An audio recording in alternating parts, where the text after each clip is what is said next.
जब भी रोटेशन की बात आती है तो क्या आपका दिमाग रोटेट होने लगता है। हम देखते हैं सबसे पहले कौन से हॉट टॉपिक्स हैं। जनरल प्लेन मोशन से आप बात समझते हो। जनरल प्लेन मोशन मतलब वो मोशन जिसमें मैं समझता हूँ कि सबसे इंपॉर्टेंट टॉपिक है इस लेक्चर का। बहुत ही प्यारा सा क्वेश्चन है बच्चों, बच्चे देख के घबरा जाएंगे, इससे टेंशन तो आपको भी हो रही होगी, है ना। एग्जाम पास आने वाला है। अब हमारा सबसे मस्त सवाल, टाइम की भी जरूरत पड़ेगी, म्यू की भी जरूरत पड़ेगी, फ्रिक्शनल फोर्स भी लिखना पड़ेगा। कुछ नहीं करना, ऐसा कुछ नहीं करना। देखो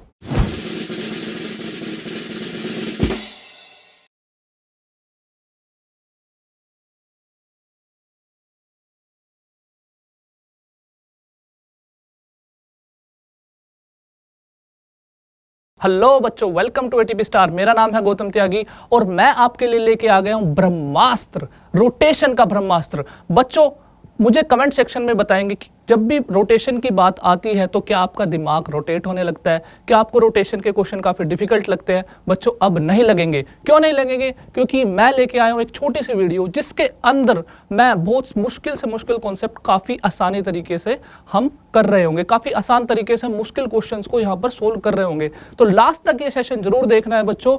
कमेंट में मुझे बताएंगे कि रोटेशन का सवाल क्या आपके दिमाग को रोटेट करता है, मुझे फटाफट कमेंट सेक्शन में बताएंगे। चलिए सेशन को शुरू करते हैं। शुरू करते वक्त हम देखते हैं सबसे पहले कौन से हॉट टॉपिक्स हैं। हॉट टॉपिक्स मतलब जो मेरी तरह हॉट है। कौन कौन से हॉट टॉपिक्स हैं रोटेशन में, उनकी बात करते हैं। रोटेशन में सबसे पहले हमारी जो मेन शुरुआत होती है मोमेंट ऑफ इनर्शिया की हम बात करते हैं।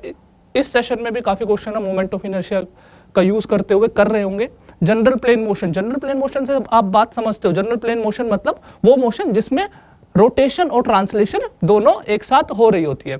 उसके बाद रोलिंग हम डिस्कस करेंगे। रोटेशनल डायनामिक्स, रोटेशनल डायनामिक्स में हम बच्चों क्या क्या डिस्कस करते हैं।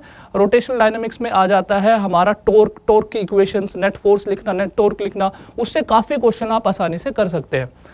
उसके बाद बात आती है कंजर्वेशन ऑफ एंगुलर मोमेंटम। मैं समझता हूं कि सबसे इंपॉर्टेंट टॉपिक है इस लेक्चर का, क्योंकि कंजर्वेशन अगर आपको करना आ गया एंगुलर मोमेंटम का तो आप बहुत मुश्किल सवाल बहुत कम इक्वेशंस में कर सकते हो।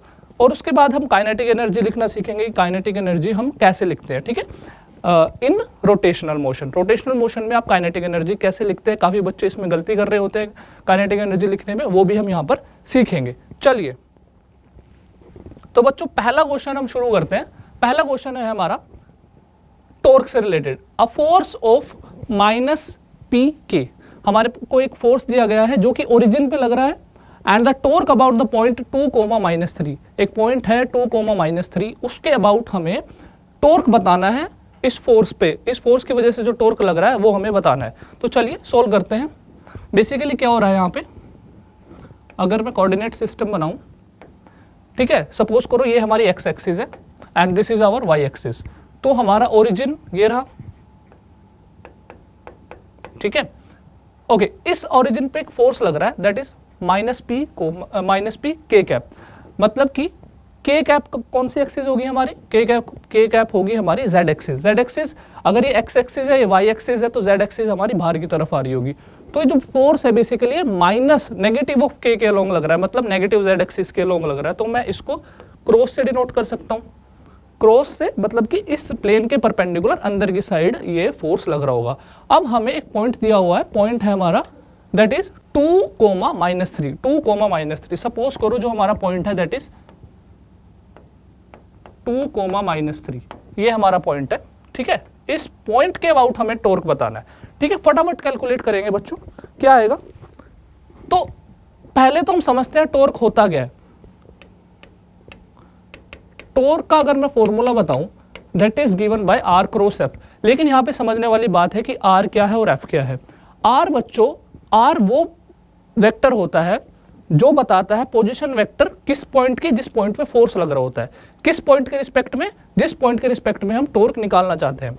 हम इस पॉइंट के रिस्पेक्ट में टॉर्क निकालना चाहते हैं और फोर्स हमारा इस पॉइंट पे लग रहा है। तो पोजीशन वेक्टर यानी आर वेक्टर हमारा ये वाला होगा, this is our R vector, ठीक है। आर वेक्टर हम लिख सकते हैं। आर वेक्टर क्या होगा यहाँ पे, आर वेक्टर हमारा 2, से 0, तक जा रहा है। तो आर वेक्टर कौन सा होगा हमारा 0 - 2 आई कैप प्लस 0 - -3 यानी 0 + 3 के कैप।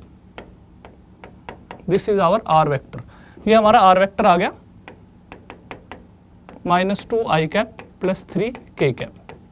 चलिए ओके, एफ कितना है हमारा, एफ भी हमें दे रखा है, फोर्स दे रखा है हमें -p के कैप। ठीक है, बस अब तो हमें टॉर्क निकालना है। टॉर्क क्या है, आर क्रॉस एफ। कैसे निकालोगे आर क्रॉस एफ,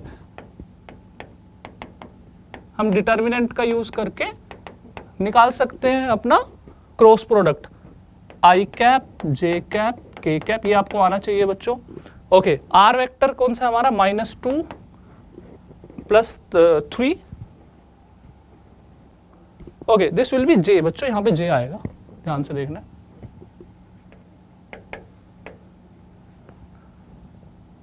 ये जो हमारा आर वेक्टर आएगा ना, यहाँ पे जे कैप आएगा। ठीक है, हमने के कैप लिख दिया था गलती से। ठीक है, तो -i प्लस 3 जे कैप। ठीक है, तो जे का हमारा कंपोनेंट कौन सा हो गया 3, और के यहाँ पे है नहीं तो दैट विल बी 0। उसके बाद अगर हम फोर्स की बात करें, फोर्स के हम कोऑर्डिनेट्स लिखें तो यहाँ पे हमारे पास सिर्फ के वाला कोऑर्डिनेट है, तो दैट इज -p, एक्स और वाई वाले 0 है। फटाफट सोल्व करेंगे बच्चों डिटर्मिनेंट को।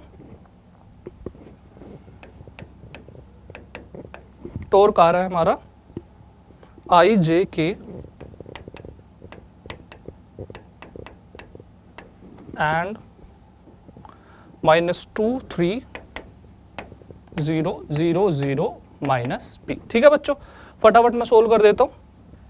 सोल्व करने के बाद क्या आएगा, I cap this will be 3 -3p -0 plus j cap this will be 2p -0 plus k cap into 0। ठीक है, तो हमारा क्या आया, टॉर्क आ गया बच्चों, that is -3p I cap and plus 2p J cap. ठीक है, यहाँ पे भी माइनस साइन आएगा ना, प्लस माइनस प्लस। ठीक है, तो this will B -3p I cap -2p J cap, ये हमारा टॉर्क आ गया। ठीक है, अब हम जो हमें टॉर्क दिया हुआ है, ध्यान से देखेंगे, टॉर्क हमें दिया हुआ है p, torque is given as p a I cap plus b J cap. ठीक है, इस इक्वेशन को और इस इक्वेशन को हम कंपेयर कर लेंगे। ठीक है, इसको हम बोल सकते हैं p a I cap plus p b J cap. ठीक है, तो यहाँ से जब हम कंपेयर करेंगे तो हमारा -3p इक्वल्स टू a आएगा, तो a हमारा कितना आ जाएगा। ठीक है, यहाँ से -3p की वैल्यू a आ गई, a इंटू पी, तो यहाँ से p से p कैंसिल हुआ, a इक्वल्स टू -3 एंड यहाँ से हमारा -2p इक्वल्स टू pb, तो हमारा b कितना आ गया -2, b हमारा -2 आया, a हमारा -3 आया। ठीक है, b हमारा -2,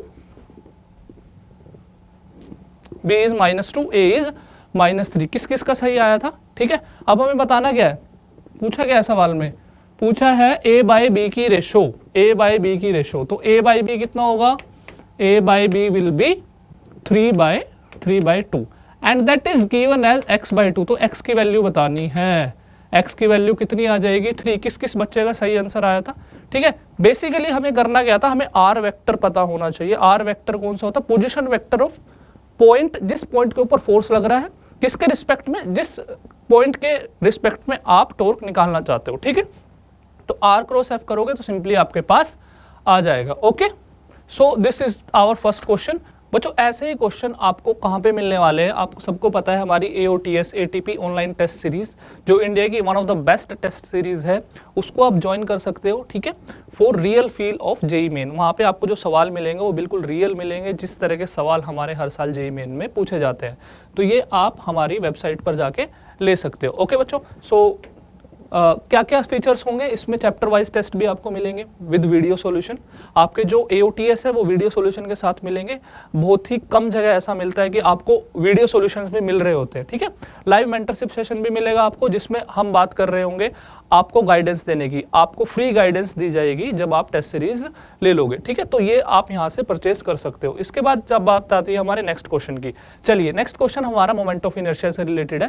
क्वेश्चन देखेंगे, solid sphere A is rotating about an axis PQ। हमारा एक सॉलिड स्फीयर हमें दिया हुआ है, this is our solid sphere, ये हमारी PQ एक्सिस के अबाउट रोटेट कर रहा है। ठीक है, if the radius of the sphere is 5 centimetre, radius इस स्फीयर का कितना दे रखा है हमें 5 सेंटीमीटर। ओके बच्चों, then the radius of gyration of about P Q will be root X. इस स्फीयर का रेडियस ऑफ गायरेशन दे रखा है पी क्यू एक्सिस के अबाउट, ठीक है। तो मुझे बताएंगे रेडियस ऑफ गायरेशन क्या होता है। रेडियस ऑफ गायरेशन बच्चों होता है जब एक ऐसा डिस्टेंस कि जिस इस बॉडी का मोमेंट ऑफ इनर्शिया पहले हम पी क्यू के अबाउट निकालेंगे, उसको कंपेयर करेंगे हम एम के स्क्वायर से। जो के डिस्टेंस आएगा वो कुछ ऐसा डिस्टेंस होगा कि अगर इस एक्सिस से कितने डिस्टेंस पे हम इस ऑब्जेक्ट को रखें कि वो एक पॉइंट मास की तरह बिहेव करे, ठीक है। बेसिकली वो हमारा रेडियस ऑफ गायरेशन होता है। तो पहले निकालते हैं पी क्यू के अबाउट इसका मोमेंट ऑफ इनर्शिया। चलिए, हमारा ये क्या दिया हुआ है, हमें स्फीयर दिया हुआ है, सॉलिड स्फीयर। तो सॉलिड स्फीयर का moment of inertia about centre of mass कितना होता है, that is 2/5 mr square. 2/5 mr square, ये सबको पता है, ठीक है। चलिए, अब हमें निकालना है इस एक्सिस के अबाउट, इस एक्सिस के अबाउट। तो हम क्या लगाएंगे, यहाँ पे किस चीज का यूज हो रहा होगा, पैरेलल एक्सिस थ्योरम का। पैरेलल एक्सिस थ्योरम क्या बोलती है,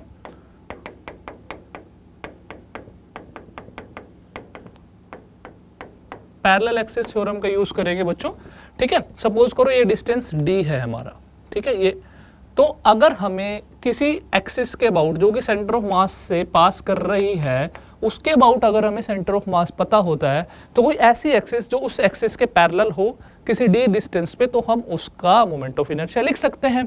कमेंट सेक्शन में मुझे बताएंगे किस किस को पैरेलल एक्सिस थ्योरम आती थी। तो I अबाउट पी क्यू हम लिख सकते हैं I about centre of mass plus m into D square, ठीक है। चलिए, तो I अबाउट पी क्यू हम निकाल लेते हैं फटाफट। I about centre of mass कितना, 2/5 इंटू m। r क्या है यहाँ पे, अभी हम सेंटीमीटर में ही रखते हैं r और d की वैल्यू, क्योंकि हमें सेंटीमीटर में दी हुई है, बाद में देख लेंगे जिस हिसाब से रिक्वायरमेंट होगी, ठीक है। वैसे भी हमें सेंटीमीटर में पूछा आंसर, तो हम सेंटीमीटर में रखते हैं। तो r is our 5 centimetre, 5 square plus okay again m into d कितना है हमारा, d इज आवर 10 सेंटीमीटर। चलिए फटाफट सोल्व कीजिए। Okay, I about P Q कितना आ गया हमारा, दैट इज 2/5। ओके, एक 5 से एक 5 कट जाएगा, दिस विल बी 5 इंटू 2 10। तो ये हो जाएगा हमारा 10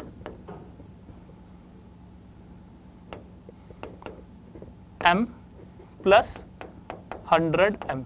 तो हमारा क्या आ गया, I अबाउट पी क्यू आ गया बच्चों, I अबाउट पी क्यू हमारा कितना आ गया, 110 इंटू m, ठीक है।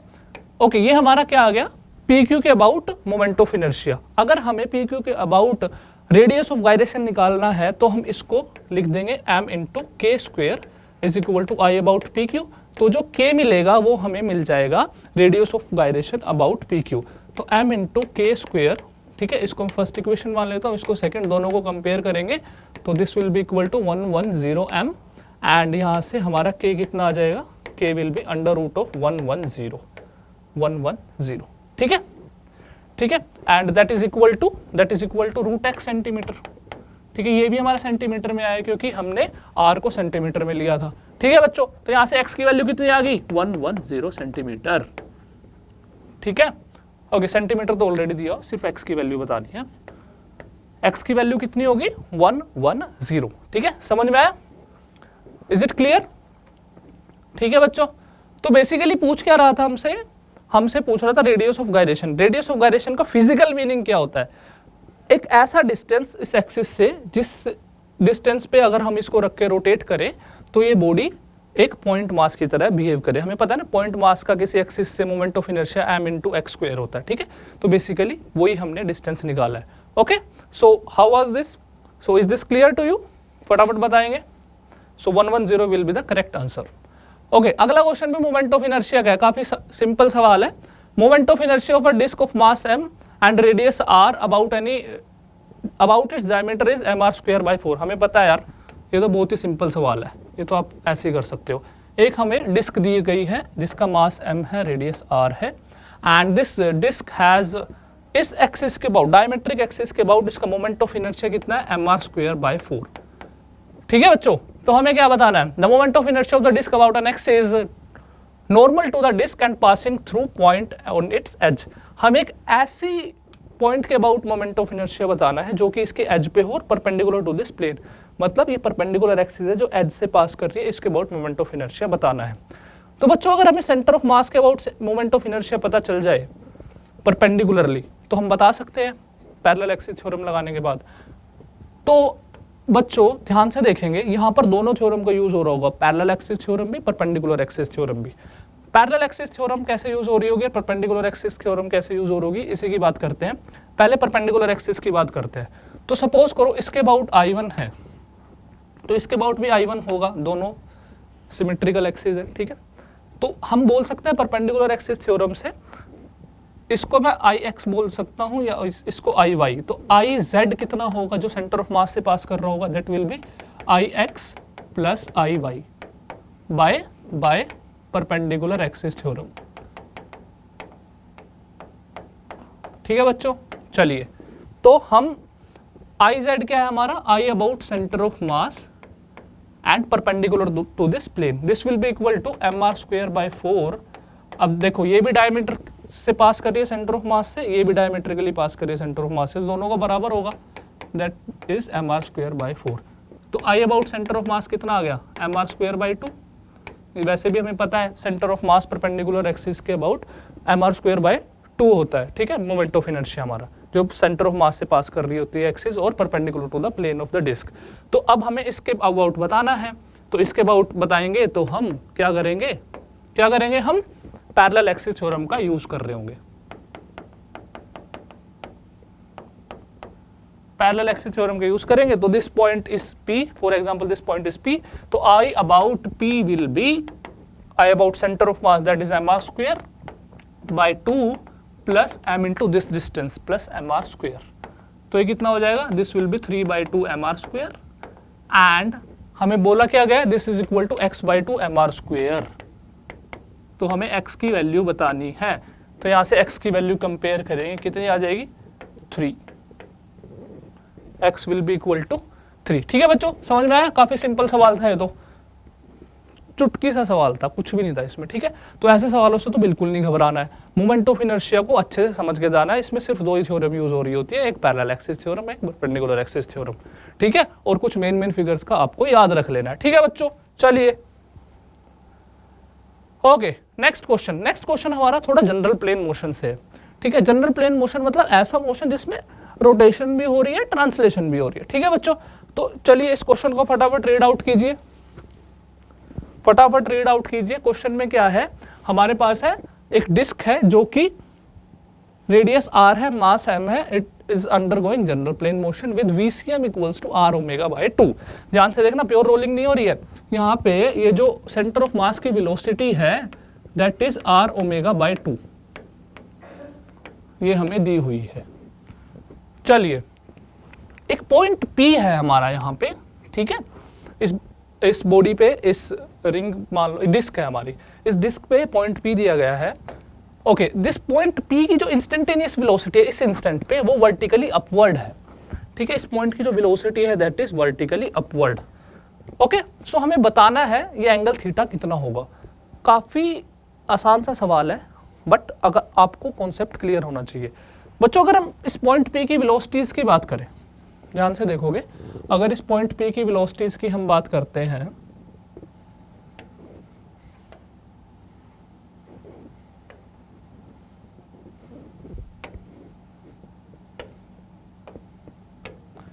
तो इसके पास एक सेंटर ऑफ मास की वजह से वेलोसिटी होगी VCM, हॉरिजॉन्टल डायरेक्शन में आगे की तरफ, एक रोटेशन की वजह से होगी, रोटेशन की वजह से कितनी होगी, रेडियस के परपेंडिकुलर इस डायरेक्शन में कितनी, r ओमेगा, एक VCM इधर होगी, एक r ओमेगा इधर होगी, ठीक है।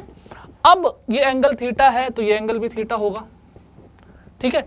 अगर इस r ओमेगा को मैं इसके कंपोनेंट्स को ब्रेक कर दूं हॉरिजॉन्टल डायरेक्शन में और वर्टिकल डायरेक्शन में, तो हम बोल सकते हैं ये एंगल थीटा है, ये एंगल 90 माइनस थीटा, तो ये भी थीटा, तो ये वाला कंपोनेंट कितना हो जाएगा, r ओमेगा cos थीटा, और ये वाला कंपोनेंट कितना हो जाएगा, फटाफट बताएंगे, r ओमेगा sin थीटा, ठीक है। इस पॉइंट P की वेलोसिटी हमने हॉरिजॉन्टल डायरेक्शन और वर्टिकल डायरेक्शन में निकाल ली। हॉरिजॉन्टल डायरेक्शन में कितनी आएगी, VCM minus r omega cos theta, ठीक है। और वर्टिकल डायरेक्शन में कितनी है, R omega sine theta. Question में बोला क्या गया है, पॉइंट पी की जो नेट वेलोसिटी है इस इंस्टेंट पे वो वर्टिकली अपवर्ड है, ठीक है। इसका मतलब हॉरिजॉन्टल वेलोसिटी कितनी होगी इस पॉइंट पी की इस इंस्टेंट पे, 0। बात समझ में, क्योंकि सारी वेलोसिटी ऊपर की तरफ है तो हॉरिजॉन्टल डायरेक्शन में तो 0 होगी। तो इसका मतलब VCM minus R omega cos theta will be equal to 0। So we can say that VCM equals to R omega cos theta. VCM कितना दिया हुआ है, R omega by 2 equals to R omega cos theta. R omega से R omega cancel हुआ, cos theta will B 1/2। तो theta कितना हो जाएगा, फटाफट बताएंगे, पाई बाय 3। कमेंट सेक्शन में बताओ किस किस का पाई बाय 3 आया था, ठीक है। काफी आसान सा सवाल था जनरल प्लेन मोशन का। क्या क्या कॉन्सेप्ट यूज हुआ, हमें पता होनी चाहिए कि अगर सेंटर ऑफ मास की वेलोसिटी हमें दी हुई है, ओमेगा हमें दिया हुआ है, तो किसी पॉइंट की वेलोसिटी कैसे लिखेंगे हम, उस इक्वेशन का यूज यहां पर करना है। चलिए next question. Okay, next question बहुत ही प्यारा सा क्वेश्चन है बच्चों, बच्चे देख के घबरा जाएंगे इससे, या फिर जनरली गलत आंसर इसका लिख के आएंगे। बहुत आसान सवाल है, क्या करना है हमें ध्यान से देखना है। हमें बोला क्या गया है, at the instant when the right string snaps. ये एक रोड है जो कि 2 रस्सियों से बंधी हुई है, ठीक है, कुछ इस पोजीशन में। अब हमने राइट स्ट्रिंग को काट दिया, जो राइट वाली स्ट्रिंग है रस्सी को, इसको काट दिया, तो जो लेफ्ट वाली रस्सी बची उस इंस्टेंट पे उसमें कितनी टेंशन होगी, ठीक है बच्चों। टेंशन तो आपको भी हो रही होगी, है ना, एग्जाम पास आने वाला है। तो चलिए इस टेंशन को खत्म करते हैं। चलिए, तो हम क्या करते हैं, हमने इस रस्सी को काट दिया, ठीक है, तो इसकी तो टेंशन गई। टेंशन सपोज करो इस रस्सी में टी आई किस इंस्टेंट पे, जब हमने राइट स्ट्रिंग को काटा। When the right string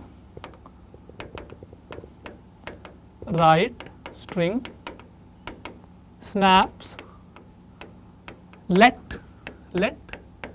T be the tension in left string।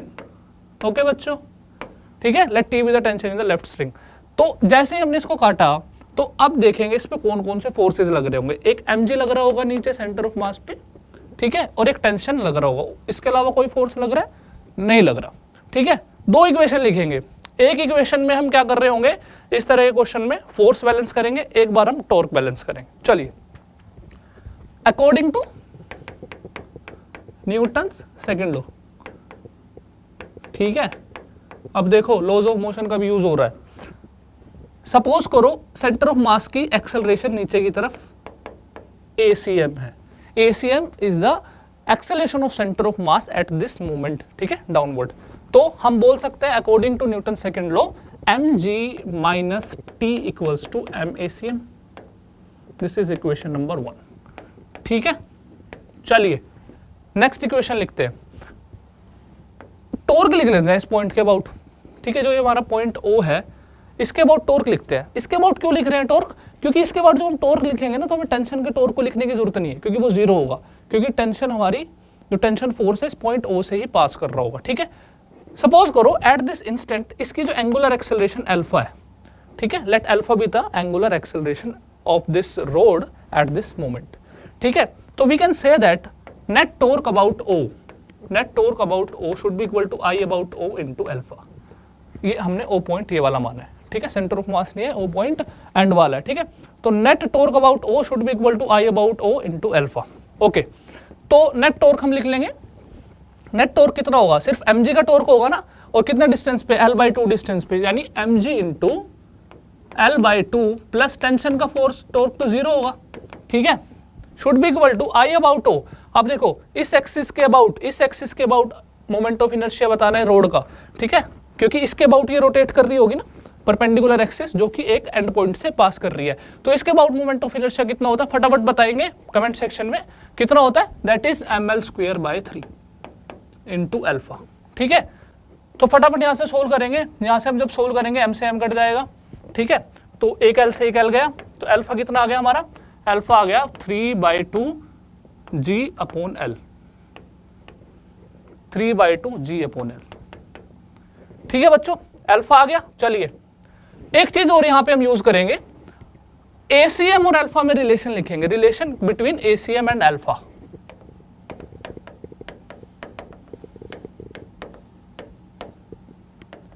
अरे हमें एक और इक्वेशन चाहिए ना, हमारे पास वेरिएबल देखो ACM वेरिएबल है, अल्फा वेरिएबल है, टी वेरिएबल है, दो इक्वेशन आ गई, एक और इक्वेशन चाहिए ना, तो वो कैसे आएगी, relation between alpha and ACM। Alpha देखो अगर इसकी एंगुलर एक्सेलरेशन अल्फा है तो इस ACM, इस पॉइंट की ACM कितनी होनी चाहिए, अल्फा इंटू दिस डिस्टेंस, है ना, इक्वल्स टू आर अल्फा होता है ना, आर क्या है यहाँ पे L/2, तो अल्फा हमारी कैसे रिलेशन कैसे निकालेंगे, ACM should be equal to alpha into this distance, यानी अल्फा इंटू L/2। ठीक है, ठीक है बच्चों, तो ACM निकालने के लिए हमने ये वाली इक्वेशन का यूज करेंगे, this is equation number 3, and second का यूज करेंगे, अल्फा को वहां पे रखेंगे तो ACM कितना आ जाएगा, अल्फा की वैल्यू क्या है 3/2 GL G/L इंटू L/2। ठीक है, L से L गया तो कितना आ गया, ACM आ गया बच्चों हमारा 3G/4।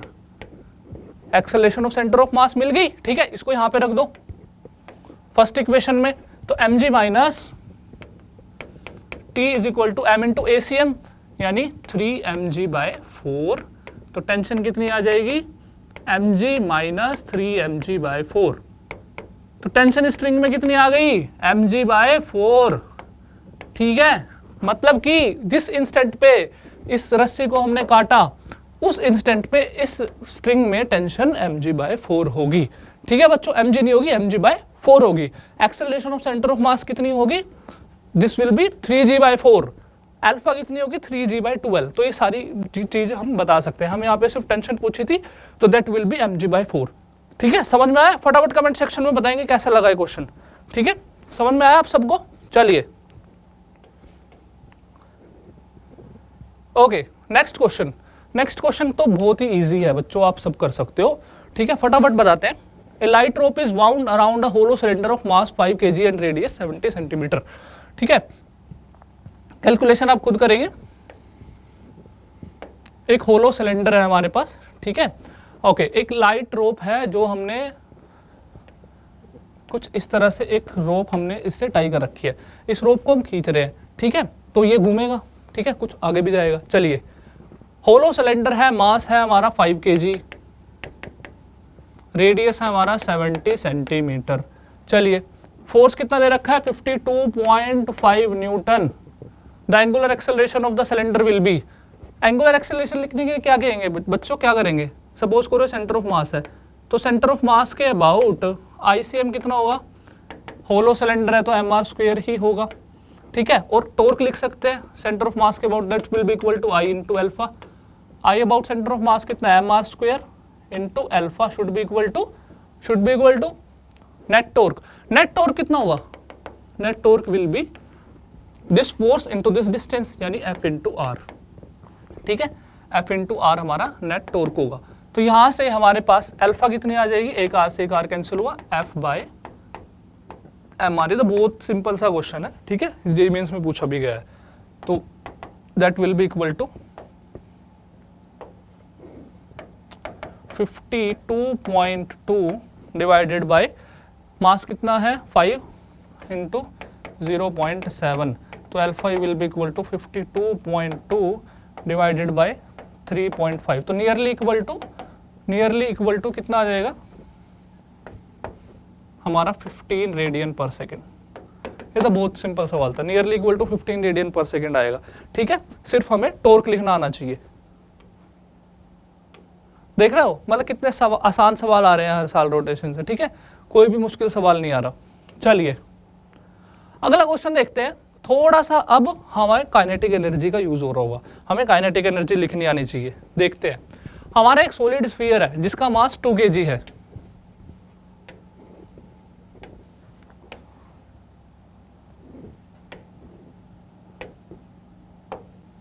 हमारे पास एक सॉलिड स्फीयर है जिसका मास 2 kg है, वो प्योर रोलिंग कर रहा है। प्योर रोलिंग समझते हो, प्योर रोलिंग मतलब सपोज करो सेंटर ऑफ मास की वेलोसिटी VCM है और उसकी एंगुलर वेलोसिटी ओमेगा है, तो प्योर रोलिंग के केस में VCM should be equal to R omega. अगर ये एक प्लेन सरफेस पे या फिर प्लेन हो या रफ हो, एक नॉर्मल सरफेस पे जो कि मूव नहीं कर रहा है, उस पर अगर ये प्योर रोलिंग कर रहा है तो VCM equals to R omega होगी। ठीक है, मास इसका कितना दे रखा है 2 kg। एनर्जी कितनी है काइनेटिक एनर्जी कितनी दे रखी है 2240 जूल। वेलोसिटी बतानी है सेंटर ऑफ मास की। चलिए बच्चों काइनेटिक एनर्जी लिखनी आनी चाहिए। काइनेटिक एनर्जी कैसे लिखोगे?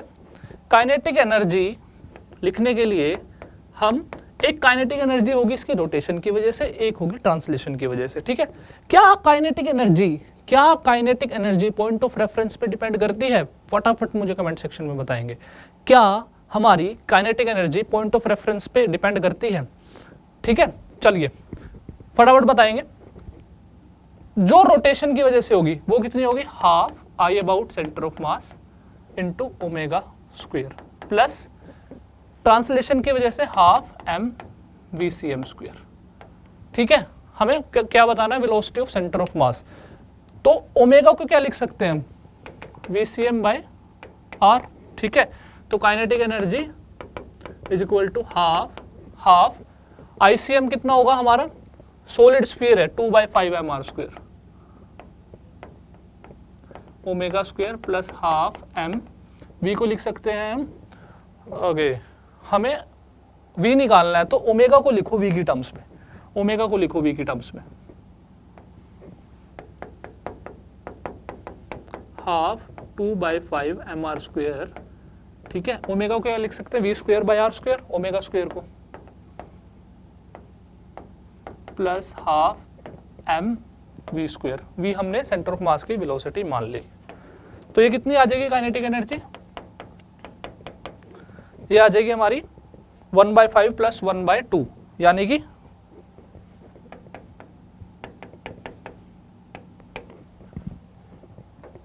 ये आर स्क्वायर से आर स्क्वायर कैंसिल हो गया, इंटू एम वी स्क्वायर। तो एलसीएम ले लो फटाफट, याद रख लेना इसको। तो 5 + 7/10 एम वी स्क्वायर। अगर कोई सॉलिड स्फीयर प्योर रोटेशन कर रहा है, प्योर रोलिंग कर रहा है, ठीक है, VCM = R ओमेगा, तो उसकी काइनेटिक एनर्जी सीधा 7/10 mv स्क्वायर आपको याद रखनी है। दूसरी चीज, काइनेटिक एनर्जी रेफरेंस पॉइंट पे डिपेंड नहीं करती, मोमेंटम, एंगुलर मोमेंटम करता है। काइनेटिक एनर्जी हर पॉइंट के अबाउट सेम होगी। ठीक है, वो काइनेटिक एनर्जी सेम ही रहेगी। Kinetic energy does not depend upon point of reference, it is a purely scalar quantity. ठीक है, तो ये कंफ्यूजन आपको नहीं होना चाहिए। चलिए अब बात करते हैं, ये हमें कितनी दे रखी है? That is 2240। तो 2240 इज इक्वल टू 7/10। मास कितना है? Mass is 2 into V square. चलिए वी की वैल्यू निकाल लेना, यहाँ से खुद निकाल लोगे। ठीक है, कितनी आएगी वी की वैल्यू?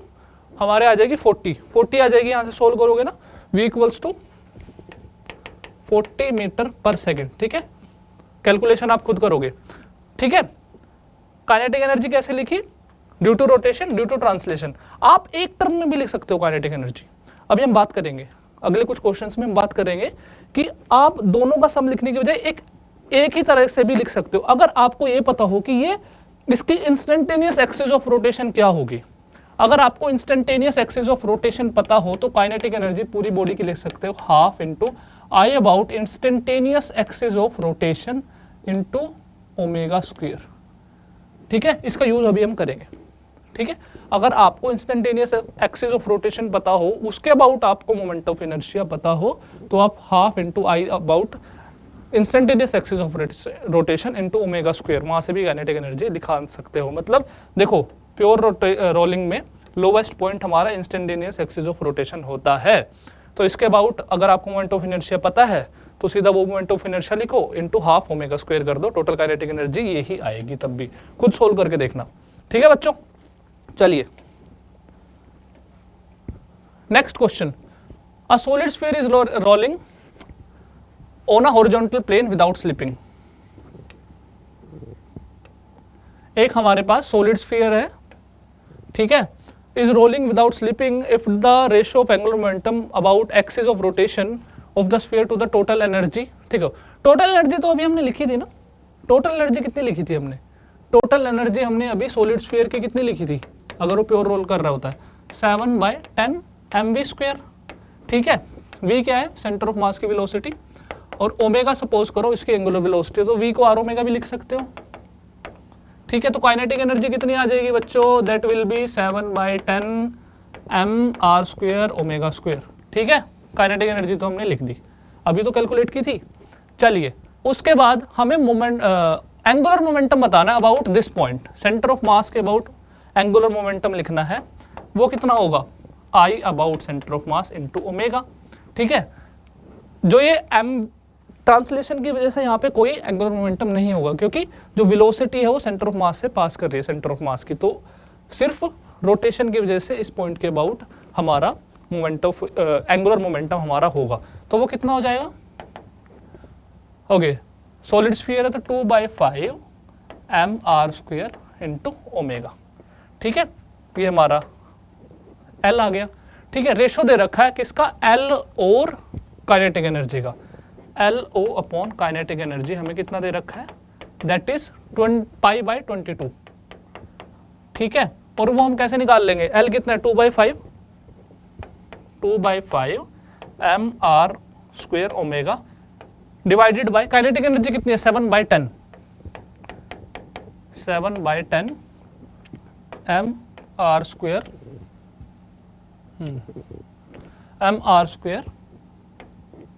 Omega square. ठीक है, mr² से mr² कैंसिल हुआ, एक ओमेगा से एक ओमेगा कैंसिल हुआ, दिस इज 2, तो हमारा कितना आ जाएगा π/22 इज इक्वल टू कितना आ गया बच्चों, okay this will B 4/7 omega. तो ओमेगा कितना आ जाएगा, ओमेगा हो जाएगा हमारा that is, okay this is नीचे आएगा ये ओमेगा, तो ओमेगा हो जाएगा हमारा 4/7 इंटू 22/π। ठीक है, तो पाई को लिख सकते हैं 22/7, तो ये हो जाएगा 4/7 इंटू 22/7। तो 7 से 7 कैंसिल होगा, 22 से 22, तो ओमेगा कितनी आई हमारी 4 रेडियन पर सेकेंड। ठीक है, इतनी जल्दी कैसे कर लिया हमने सवाल, इतनी जल्दी हमने इस बेसिस पे कर लिया कि हमें काइनेटिक एनर्जी याद थी। काइनेटिक एनर्जी याद कर लो, अगर कोई सॉलिड स्फीयर प्योर रोलिंग कर रहा है तो काइनेटिक एनर्जी सीधा ये लिख दो 7/10 mv²। ठीक है, मोमेंट ऑफ इनर्शिया लिख दिया, दोनों का रेशो हमें दिया हुआ था, तो हमें ओमेगा मिल गया। ठीक है, दैट इज 4 रेडियन पर सेकेंड। ठीक है, तो आंसर कितना हो जाएगा हमारा 4। ठीक है, नेक्स्ट क्वेश्चन, अगला क्वेश्चन देखते हैं बच्चों। तो बच्चों मुझे पहले ये बताओ, आपको मजा आ रहा है, मतलब कि आपको जो सवाल मुश्किल लग रहे थे क्या वो सच में मुश्किल है, अगर आपको कॉन्सेप्ट क्लियर है। ठीक है, तो रोटेशन इतना मुश्किल चैप्टर नहीं है, इस सेशन को कर जाना, आप काफी तरह के सवाल जो जेईई मेंस में आ रहे हैं वो आसानी से कर जाओगे। ठीक है, कमेंट सेक्शन में मुझे बताओ कि अभी भी आपका दिमाग घूमेगा, मोमेंट ऑफ इनर्शिया देख के, रोटेशन के सवाल देख के नहीं घूमना चाहिए, आसान क्वेश्चन है। ठीक है, पहले मेंटल बैरियर अपना हटा दो कि मुश्किल है, मुश्किल नहीं है, आसान है। ठीक है, अगला क्वेश्चन देखो, a solid cylinder and a solid sphere having same mass and radius are rolled down the same inclined plane from top। ठीक है, देखो क्या हो रहा है बच्चों, हमारे पास दो इंक्लाइंड प्लेन है, मतलब सिमिलर ही इंक्लाइंड प्लेन है, बस दो अलग अलग सिनेरियो हमें दे रखे हैं।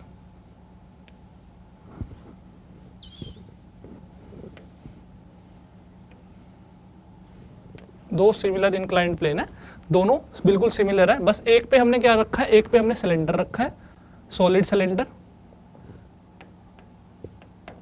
Solid cylinder. एक पे हमने क्या रखा है, एक पे हमने रखा है सॉलिड स्फीयर, सॉलिड स्फीयर। ठीक है, एक पे सॉलिड सिलेंडर है, एक पे सॉलिड स्फीयर है, दोनों का मास और रेडियस सेम है। ठीक है, तो ये क्या कर रहे हैं, ये रोल करके नीचे आ रहे हैं। ठीक है, ये रोल करके नीचे आ रहे हैं। So the ratio of velocity of solid cylinder to that of the solid sphere. ठीक है, मतलब जब भी कोई ऑब्जेक्ट रोल करके इंक्लाइंड प्लेन से नीचे आता है प्योर रोलिंग करके, तो जो उसके सेंटर ऑफ मास की एक्सेलरेशन होती है दैट इज गिवन बाय, ये याद रखना है, g sin theta upon 1 + I/mr²। ठीक है, ये याद रखना है। ठीक है, दोनों सिनेरियो देखते हैं, दोनों सिनेरियो देखते हैं। इस केस में सपोज करो इसकी A1 है हमारी क्या, सेंटर ऑफ मास की एक्सेलरेशन, इस केस में A2 है। चलिए, सॉलिड सिलेंडर है तो A कितना होगा, A1 g sin थीटा, देखो दोनों में एंगल थीटा ही होगा, g sin theta upon 1 + I कितना होगा, सॉलिड सिलेंडर है, सॉलिड सिलेंडर का आई इस एक्सिस के अबाउट याद होना चाहिए mr square by 2, mr square by 2, तो mr square by 2 mr square, तो कितना हो जाएगा, this will be a1 will be equal to g sine theta, okay 2 ऊपर चला जाएगा, ठीक है, mr स्क्वायर से mr स्क्वायर कैंसिल, तो 2 + 1 = 3, 2g/3 साइन थीटा, a1 हमारा आ गया, ठीक है। a2 निकाल लेते हैं, a2 कितना होगा, g sine theta upon 1 plus I कितना होगा इसका, आई सॉलिड स्फीयर है 2/5, 2/5 mr स्क्वायर से mr स्क्वायर कैंसिल हो जाएगा, ठीक है। a2 कितना आ जाएगा हमारा 5g sine theta by 7, 5g sine theta by 7, ठीक है।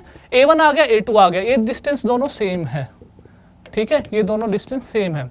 अगर हम इक्वेशन ऑफ मोशन लगाए तो v square minus U square equals to 2as होता है, ठीक है। इनिशियल वेलोसिटी दोनों की 0 है, तो we can say that v is equal to under root of 2a into S, under root of 2a into S. जब ये लोएस्ट पॉइंट पे पहुंचेंगे तो जो इनकी फाइनल वेलोसिटी होगी that will be equal to under root 2a into S. S क्या है, ये इंक्लाइंड प्लेन का डिस्टेंस जो कि सेम है, तो 2 भी कांस्टेंट है, s भी कांस्टेंट है, we can say that v is proportional to, final velocity is proportional to under root of a, ठीक है। v1 बाय v2 हमें बताना है, ठीक है। v1 बाय v2 वो किसके इक्वल हो जाएगा बच्चों, v1 by v2 will be equal to under root of a1 by a2, ठीक है। v1 by v2 will be equal to under root of a1 कितना है, a1 बाय a2 यहां से निकाल लेते हैं फटाफट, दिस विल बी, फटाफट बताओ कितना आ रहा है, साइन थीटा से साइन थीटा कैंसिल हो जाएगा, जी से जी कैंसिल हो जाएगा, 2/3 इंटू 7/5, तो 14/15, 14/15, ठीक है। और ठीक है, हाँ 14/15 होगा a1/a2, तो this will be equal to 14/15। तो v1 बाई v2 की वैल्यू कितनी आ गई, फाइनल वेलोसिटीज का जो रेशियो होगा सिलेंडर का और स्फीयर का, उनका रेशियो कितना होगा, अंडर रूट ऑफ 14/15। आसान सवाल था, लेकिन इसके लिए आपको क्या पता होना चाहिए, इसके लिए आपको पता होना चाहिए down the inclined plane acceleration of centre of mass कितनी होगी, तो option D will be correct, ठीक है बच्चों, समझ में आया, मजेदार सवाल था। चलिए अगला सवाल करते हैं, कमेंट सेक्शन में बताते रहेंगे, ठीक है, मजा आ रहा है ना, कमेंट सेक्शन में बताइए। चलिए अब हमारा सबसे मस्त सवाल, इस सेशन का सबसे मस्त सवाल और वन ऑफ द इजीएस्ट सवाल, ठीक है, हम करने वाले हैं। पढ़ेंगे क्वेश्चन ध्यान से। A uniform disc of mass 0.5 kg and disc and radius r is projected with velocity 18 metre पर second at t equals to 0। हमने इनिशियली इसको एक 18 मीटर पर सेकेंड की लीनियर वेलोसिटी से छोड़ दिया, अभी एंगुलर वेलोसिटी 0 है, ठीक है, अभी हमारी एंगुलर वेलोसिटी 0 है, सिर्फ लीनियर वेलोसिटी है, ठीक है, सिर्फ लीनियर वेलोसिटी है 18 मीटर पर सेकेंड, किसी रफ सरफेस पे छोड़ा है जिसका कोफिशिएंट ऑफ फ्रिक्शन कितना दिया हुआ है, म्यू इक्वल्स टू 0.3, ठीक है।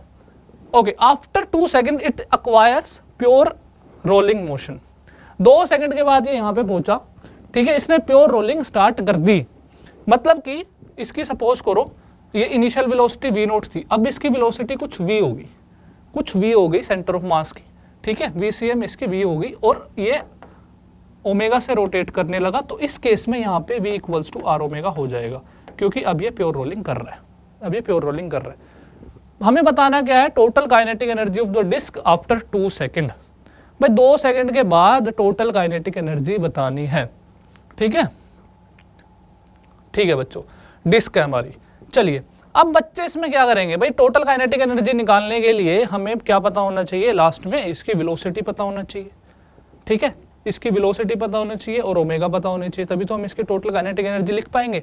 तो उसके लिए बच्चे क्या करेंगे, बच्चे इसमें क्या करेंगे, नेट फोर्स निकालेंगे, नेट टॉर्क निकालेंगे, नेट फोर्स से क्या करेंगे, नेट फोर्स निकाल के एक्सेलरेशन ऑफ सेंटर ऑफ मास निकालेंगे, ठीक है, एंगुलर एक्सेलरेशन निकालेंगे।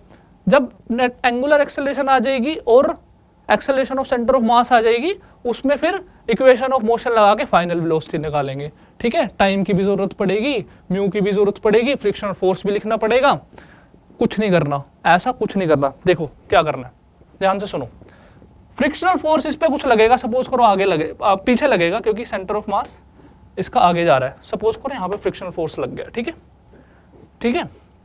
और कौन कौन से फोर्स लग रहे होंगे इसके ऊपर, ध्यान से देखो, एक mg लग रहा होगा नीचे, एक नॉर्मल रिएक्शन लग रहा होगा ना ऊपर, एक नॉर्मल रिएक्शन लग रहा होगा ऊपर। क्या कोई ऐसा पॉइंट है जिस पॉइंट के अबाउट इस बॉडी पे नेट टॉर्क जीरो हो हमेशा? ऐसा पॉइंट ढूंढ लो, ढूंढो फटाफट। मैं थोड़ा सा एक्सटेंड कर देता हूं, ध्यान से देखना। बहुत अगर ये क्वेश्चन समझ लिया ना तो काफी क्वेश्चन आपको बहुत इजी लगेंगे, ठीक है। ध्यान से देखो, अगर आप इस पॉइंट पे बैठ जाते हो, अगर आप इस पॉइंट पे बैठ गए, ठीक है, इस पॉइंट पे बैठ के ऑब्जर्व कर रहे हो आप सिस्टम को, इस पॉइंट को मैं O बोल देता हूँ या P बोल देता हूँ, इस पॉइंट को, इस पॉइंट पे बैठ के आप सिस्टम को ऑब्जर्व करो, ठीक है। तो नेट टॉर्क लिखो इस पॉइंट के about, net torque about point P, net torque about point P लिखना है, ध्यान से देखना। एक mg का टॉर्क होगा, mg का टॉर्क कितना होगा, ठीक है, एक mg का टॉर्क होगा, एक नॉर्मल का टॉर्क होगा। दोनों टॉर्क इक्वल, दोनों फोर्सेस परपेंडिकुलर डिस्टेंस इक्वल है पॉइंट P से, एक ऊपर की साइड आएगा, एक नीचे की साइड आएगा, तो दोनों के दोनों जो टॉर्क होंगे वो कैंसिल आउट हो रहे होंगे पॉइंट P के रिस्पेक्ट में। देखो पॉइंट P के रिस्पेक्ट में mg का टॉर्क कितना होगा, mg into this distance, mg into this distance, ठीक है, ठीक है, mg इंटू दिस डिस्टेंस। तो मैं बोल देता हूँ torque about mg plus torque about normal. एक फ्रिक्शनल फोर्स है, फ्रिक्शनल फोर्स, तो इसको फ्रिक्शनल फोर्स का टॉर्क बोल देते हैं। अब ध्यान से देखना, mg का टॉर्क होगा, जो mg का टॉर्क होगा वो कितना होगा, mg into this perpendicular distance, ठीक है। कैसे होगा, कैसे होगा, आर क्रॉस कैसे होगा, बाहर की तरफ। जो नॉर्मल का टॉर्क होगा, नॉर्मल का टॉर्क कितना होगा, n into this distance again, और n और mg हमारे इक्वल है, n और mg हमारे इक्वल है, ठीक है। तो इस केस में जो दोनों टॉर्क होंगे वो कैंसिल आउट हो रहे होंगे ना, नॉर्मल का टॉर्क और mg का टॉर्क इक्वल एंड अपोजिट होंगे इस पॉइंट के अबाउट, तो ये तो दोनों वैल्यू जीरो हो जाएंगी, ठीक है। बचा फ्रिक्शन का टॉर्क, फ्रिक्शन का टॉर्क लिखो भाई, फ्रिक्शन का टॉर्क लिखो, फ्रिक्शनल फोर्स इस एक्सिस से ही पास कर रहा है, ध्यान से देखो, इस एक्सिस से ही पास कर रहा है, तो पॉइंट P के अबाउट फ्रिक्शन का फोर्स भी जीरो हो जाएगा, ठीक है। तो net torque about point P कितना आ गया, जीरो। बस ये ऑब्जर्व करना था हमें, ठीक है। अगर हमें नेट टॉर्क जीरो मिल गया पॉइंट P के अबाउट, तो क्या हम बोल सकते हैं, according to conservation of angular momentum,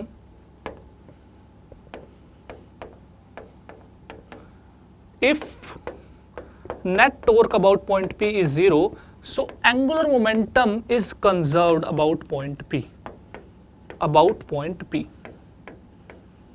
about point P। बस ये ऑब्जर्व करना था, ठीक है। यहां पे बैठ के हम देख रहे हैं सिस्टम को, यहां पे बैठ के देख रहे हैं, ठीक है। इनिशियली V नोट था, फाइनली कुछ VB है और R ओमेगा भी है, ठीक है, ओमेगा भी है और V भी है और V equals to R omega है। चलिए, इनिशियली एंगुलर मोमेंटम कितना हुआ, इनिशियल एंगुलर मोमेंटम कितना होगा, सिर्फ ट्रांसलेशन की वजह से पॉइंट P के अबाउट, तो L initial will be equal to कितना होगा बच्चों, यहाँ पे लिखते हैं, चलिए L इनिशियल कितना होगा हमारा, m v note into this distance, perpendicular distance from point P, velocity vector का परपेंडिकुलर डिस्टेंस, ये वाला डिस्टेंस होगा ना इस एक्सिस से, ठीक है। तो ये कितना हो जाएगा, r, m v note into r, ठीक है। चलिए, जब ये प्योर रोटेशन स्टार्ट कर देता है, अब देखो टाइम दिया हुआ था क्वेश्चन में 2 सेकंड, पर हमें उसकी जरूरत नहीं है, हम फाइनल वेलोसिटी इसकी v मान रहे हैं। तो L इनिशियल तो ये आ गया, L फाइनल कितना आएगा हमारा, अब रोटेशन भी हो रही है और ट्रांसलेशन भी हो रही है, तो ट्रांसलेशन की वजह से M V into R plus rotation की वजह से कितना होगा ICM इंटू ओमेगा। ICM कितना है 2 बाय, ओके डिस्क है ना हमारी, सो अभी ICM ही लिखते हैं, ICM इंटू ओमेगा। तो L फाइनल कितना आ जाएगा, L फाइनल हमारा आ जाएगा बच्चों MVR प्लस ये डिस्क, हाँ डिस्क है तो MR square by 2 into omega. Okay ठीक है। अब ध्यान से देखो बच्चों, ध्यान से देखो, v equals to R omega, तो ओमेगा को v बाई आर लिख दूं, ओमेगा को v बाई आर लिख दूं, एल फाइनल कितना हो गया M V R plus M R square by 2 into V by R. ठीक है, एक आर से एक आर कैंसिल हुआ, एल फाइनल कितना आ गया 3 बाई 2 एम वी आर। ठीक है, फाइनल मोमेंटम पता था, इनिशियल मोमेंटम पता लग गया। ठीक है, इनिशियल और फाइनल दोनों पता है, कंपेयर कर देंगे तो M V naught into R equals to 3 by 2 M V R. तो फाइनल इसकी लीनियर वेलोसिटी हमें मिल गई, final velocity is equal to 2 by 3 V naught. बस फाइनल वेलोसिटी मिल गई तो काइनेटिक एनर्जी लिख सकते हो। काइनेटिक एनर्जी कितनी होगी, काइनेटिक एनर्जी कितनी होगी, that will be half ICM omega square plus half MVCM square. ठीक है, डिस्क है half MR square by 2 into omega को क्या लिख सकता हूं मैं V बाई आर, तो V square by R square plus half M VCM कितना है, ओके VCM को V ही मान रहे हैं अभी। चलिए काइनेटिक एनर्जी कितनी आ गई, काइनेटिक एनर्जी आ गई हमारी आर स्क्वायर से आर स्क्वायर कैंसिल हुआ, MV square by 4 plus MV square by 2, तो this will be 3 by 4 MV square. ठीक है, काइनेटिक एनर्जी ये थी, V पता लग गया, V कितना है, V is 2 by 3 into V naught, V naught कितना है, वी नोट कितना था 18, यानी 2 by 3 into 18, that will be 12 metre पर सेकेंड। तो 3 बाई 4 हो गए, तो 3 बाई 4 इंटू मास कितना है हमारा, मास दिया हुआ 0.5 यानी 1 बाई 2 इंटू फाइनल वेलोसिटी कितनी आई 12। ठीक है 12, तो ये कितना आ जाएगा बच्चों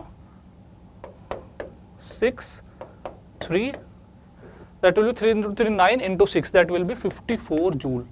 54 जूल हमारा फाइनल आंसर आएगा। काफ़ी आसान था ना हमें टॉर्क लिखना, ना हमें नेट फोर्स लिखना, ना हमें एक्सेलरेशन निकालनी। एक्सेलरेशन निकालते फिर उसके बाद हम फ्रिक्शन फोर्स लिख के उसके बाद क्या करते हम इक्वेशन ऑफ मोशन लगाते, फिर हम वेलोसिटी निकालते। हम वेलोसिटी सीधा, देखो ये तो मैंने समझाने के लिए इतना लंबा किया, आपको इतना लंबा नहीं करना। आपको क्या करना है, सिर्फ एक पॉइंट P ढूंढ लेना है जिसके अबाउट टॉर्क 0 है, बस इनिशियल एंगुलर मोमेंटम लिख देना है, फाइनल एंगुलर मोमेंटम लिख देना, दोनों को इक्वल करके फाइनल वेलोसिटी निकाल लेनी है। ठीक है, काफी आसान सवाल था, आई होप आपको समझ में आया होगा। ठीक है बच्चों, सो लेंथी तरीके से नहीं करना, इस तरीके से करना है, एंगुलर मोमेंटम कंजर्व करना आपको आना चाहिए। ठीक है, मजा आ रहा है ना, फटाफट कमेंट्स में बताइए। ठीक है, चलिए ओके, एक और क्वेश्चन देखते हैं, लास्ट क्वेश्चन है हमारा, बस फ्री कर रहे हैं अब आपको। A disk of mass 1 kg and radius r is free to rotate about an horizontal axis passing through its center and perpendicular to the plane of disk। देखो क्या हो रहा है बच्चों,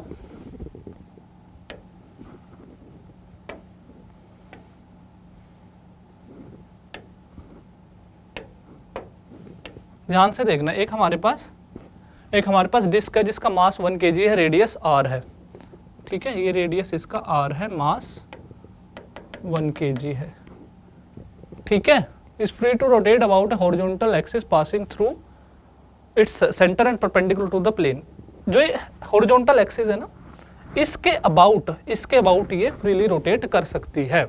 अ बॉडी ऑफ सेम मास, एक हमने m मास की body इसके टॉप पॉइंट पे रख दी। A body of same mass m is as that of disk is fixed as the highest point of the disk. Now the system is released. हमने इस system को रिलीज कर दिया। ठीक है, इस सिस्टम को हमने रिलीज कर दिया, तो जब ये बोर्ड ये घूम के नीचे आएगा ये वाला मास, तो उस टाइम इस सिस्टम की एंगुलर स्पीड क्या होगी, इस सिस्टम की एंगुलर स्पीड क्या होगी। ठीक है बच्चों, देखो कुछ नहीं है क्वेश्चन में, ध्यान से, हमें सिर्फ एनर्जी बैलेंस करनी है। ठीक है, देखो सपोज करो अभी इस पोजीशन में अगर हम देखें तो इसके पास कुछ पोटेंशियल एनर्जी होगी, जब ये नीचे आएगा तो वो पोटेंशियल काइनेटिक में कन्वर्ट हो रही होगी। ठीक है, नीचे वाले अंदर वाली डिस्क को देखो, ये डिस्क तो सेम पोजीशन में रहेगी, इसकी पोटेंशियल एनर्जी चेंज नहीं होगी। तो टोटल पोटेंशियल एनर्जी का चेंज कितना आएगा जब ये यहाँ से यहाँ जाएगी, यहाँ से यहाँ जाएगी, कितना होगा पोटेंशियल एनर्जी का change, that will be equal to mg into 2r, mg into 2r। That should be equal to change in kinetic energy, ठीक है, according to conservation of energy. जितना पोटेंशियल एनर्जी हमारी डिक्रीज हुई उतनी kinetic energy हमारी increase हुई, ठीक है। तो कितनी काइनेटिक एनर्जी इंक्रीज होगी? अब काइनेटिक एनर्जी कैसे लिखोगे बच्चों? अब भी काइनेटिक एनर्जी इनिशियली कितनी थी? 0, क्योंकि सिस्टम रेस्ट पे। जब हमने रिलीज किया फाइनल, जब ये नीचे आ गया लोवेस्ट पॉइंट पे, तो पूरे सिस्टम की काइनेटिक एनर्जी के फाइनल कितनी होगी? ओके, काइनेटिक एनर्जी लिखने के लिए क्या करोगे? अब देखो अगेन मैंने एक बात बताई थी, अगर हमें इंस्टेंट एक्सिस ऑफ रोटेशन पता हो सिस्टम की, तो उस एक्सिस ऑफ रोटेशन के अबाउट क्या निकाल लो आप moment of inertia about axis of rotation, ठीक है, instantaneous axis of rotation, axis of rotation के अबाउट मोमेंट ऑफ इनर्शिया निकाल लो इनटू ओमेगा स्क्वायर, हाफ कर दो, ये हमारी काइनेटिक एनर्जी आ जाएगी, ठीक है। सपोज करो जब ये लोवेस्ट पॉइंट पे आया तो ओमेगा से घूम रहा है सिस्टम पूरा, ठीक है, तो आई अबाउट दिस पॉइंट निकाल लो आप, इसके अबाउट तो रोटेट कर रहा है, तो आई अबाउट दिस किसका? पूरी डिस्क का। पूरी डिस्क का कैसे लिखेंगे? पहले डिस्क और मास दोनों का लिखना है। डिस्क का कितना होगा? mr²/2। इस मास का कितना होगा? इस मास कितने डिस्टेंस पे? r डिस्टेंस है वो पॉइंट पे, तो इसका मोमेंट ऑफ इनर्शिया mr² होगा, तो total moment of inertia mr²/2 plus mr², ठीक है, इनटू क्या करेंगे हम? Half into I about axis of rotation लिख दिया इनटू ओमेगा स्क्वायर, बस ओमेगा निकल जाएगा यहाँ से। कितना आएगा? mg into 2r is equal to, this will be 2 + 1 3, 3/4 mr², mr² omega square, ठीक है। चलिए, तो ये कितना आ जाएगा? फटाफट सोल्व कर लेंगे। m से m गया, एक r से एक r गया, ठीक है। तो this will be 8g/3r is equal to omega square. Omega square कितना आ गया हमारा? 8g/3r, ठीक है। ओमेगा कितना हो जाएगा? √8g/3r, ठीक है। ठीक है बच्चों, समझ में आया? आगे सोल्व करेंगे। ओमेगा की वैल्यू कितनी आ रही है? ओमेगा की वैल्यू हमारी आ रही है 8g/3r, ठीक है, √8g/3r। चलिए अब हम क्या करेंगे? g की वैल्यू लिख लेंगे। g की वैल्यू कितनी है? 10, दैट इज 80/3r। ओमेगा हमारा 80/3r आ गया, ठीक है। सिंपल था ना? देखो एक इक्वेशन में क्वेश्चन हो रहा है, एक इक्वेशन में क्वेश्चन हो रहा है, बस आपको काइनेटिक एनर्जी लिखनी आनी चाहिए। काइनेटिक एनर्जी कैसे लिखोगे? अगर कोई सिस्टम है जिसके अबाउट हमें, जिस पॉइंट के अबाउट वो रोटेट कर रहा है, ठीक है, एक्सिस ऑफ रोटेशन हमें उसकी पता है, तो उस एक्सिस के अबाउट मोमेंट ऑफ इनर्शिया लिख दो, इनटू हाफ ओमेगा स्क्वायर से मल्टीप्लाई कर दो, तो उसकी काइनेटिक एनर्जी हमें मिल जाएगी, ठीक है। चलिए अब क्या करेंगे हम? ओमेगा कितना आ गया हमारा? √80/3r, और वो किसके इक्वल दिया गया है? वो किसके इक्वल दिया गया है? 4 √x/3r, x/3r, बस दोनों साइड स्क्वायर कर दो, तो 80/3r is equal to 16x/3r। x की वैल्यू निकालनी है ना? x की वैल्यू कितनी आ जाएगी बच्चों? 80/16, तो x will be equal to 5 radian per second. Simple सवाल था, ठीक है, ठीक है बच्चों, 5 विल बी द आंसर। तो बच्चों इस सेशन से हमें क्या सीखने को मिला? इस सेशन से ये सीखने को मिला, अगर आप ये सारे क्वेश्चंस इजीली कर लोगे समझ के, मैंने सबका कॉन्सेप्ट बताया, तो आप रोटेशन का क्वेश्चन छोड़ के नहीं आओगे पेपर में, आपको रोटेशन मुश्किल नहीं लगेगा। बहुत ही सिंपल चैप्टर रोटेशन। मैंने देखो ध्यान से देखोगे तो सारे क्वेश्चन 2-2, 3-3 इक्वेशन में मैक्सिमम हुए। बस आपको क्या आना चाहिए? आपको एंगुलर मोमेंटम लिखना आना चाहिए, एंगुलर मोमेंटम कंजर्व करना आना चाहिए, आपको काइनेटिक एनर्जी लिखनी आनी चाहिए, और आपको टॉर्क की इक्वेशन बैलेंस करनी आनी चाहिए। इसके अलावा आपको मोमेंट ऑफ इनर्शिया पता होना चाहिए। बस अगर ये बेसिक्स आपको पता है ना, तो रोटेशन का क्वेश्चन डिफिकल्ट नहीं है, ठीक है बच्चों। तो आई होप आपको ये सेशन काफ़ी अच्छा लगा होगा, ठीक है। कमेंट सेक्शन में मुझे बताएंगे, ठीक है। तो हम नेक्स्ट सेशन में मिलेंगे। इसी तरह आप मेहनत करते रहिए, बहुत ही मज़ा आने वाला है। ब्रह्मास्त्र सीरीज़ आपको बहुत ही हेल्पफुल होने वाली है। और जिन बच्चों ने अभी तक हमारा टेलीग्राम चैनल ज्वाइन नहीं किया है, तो लिंक उसका डिस्क्रिप्शन में दिया गया है। और इसी तरह के और सवाल आप प्रैक्टिस करना चाहते हो, तो आप हमारी मॉक टेस्ट सीरीज़, जिसको हम AOTS बोलते हैं, ATP ऑनलाइन टेस्ट सीरीज़, वो भी ज्वाइन कर सकते हैं। Thank you so much.